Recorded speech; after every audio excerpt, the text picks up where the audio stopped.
ખબર વડાલીના તમામ દર્શકોને નૂતન વર્ષા અભિનંદન।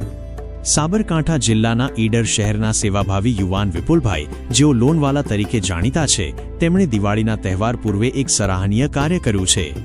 ગઈકાલે રાત્રે તેમણે શહેરના 25 જેટલા જરૂરિયાતમંદ બાળકોને એકત્રિત કરીને તેમને મનપસંદ કપડાં, બૂટ અને ફટાકડાની ખરીદી કરાવી આપી હતી, જેનાથી બાળકોના ચહેરા પર અનેરો આનંદ છવાઈ ગયો હતો। વિપુલભાઈ આ બાળકોને પોતાની કારમાં ઈડર શહેરના જાણીતા ચિલ્ડ્રન વેરના શોરૂમમાં લઈ ગયા હતા। ત્યાં દરેક બાળકને તેમની પોતાની પસંદગીના કપડાં અને બૂટ ચપ્પલ ખરીદી આપવામાં આવ્યા હતા।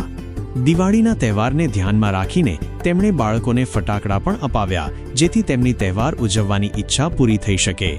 સામાન્ય રીતે આર્થિક પરિસ્થિતિ અનુકૂળ ન હોવાને કારણે ઘણા બાળકો દિવાળીના તહેવાર પર નવા કપડાં કે ફટાકડા ફોડવાની ખુશીથી વંચિત રહી જાય છે, ત્યારે વિપુલભાઈના આ ઉમદા કાર્યથી આ બાળકોને ખુશીની વહેંચણી થઈ હતી। બ્યુરો રિપોર્ટ, ખબર વડાલી, સાબરકાંઠા।